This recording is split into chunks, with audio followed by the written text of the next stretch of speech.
Hey, welcome back to another video of how to use basics. In this video, we are going to learn how to find a Bither wallet address. First of all, make sure that you are connected to your internet. After that, find and open Bither application on your device. Now, enter your PIN code to get access to your wallet. Here, you will find all of your wallet on this home page. Click on the specific wallet you want to see the address of.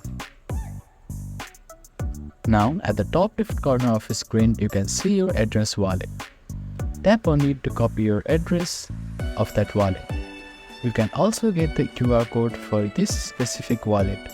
Click on the QR code and you can save it or share it to anyone by clicking on the share icon which is at the bottom of the QR code. You can do the same process for other wallets. Click on other wallet and you will see your address there. Tap on it to copy your address. And that is how you will find your Bither wallet address. Thank you for watching this video. Please do not forget to like, share and subscribe to our channel and comment down if you have any queries.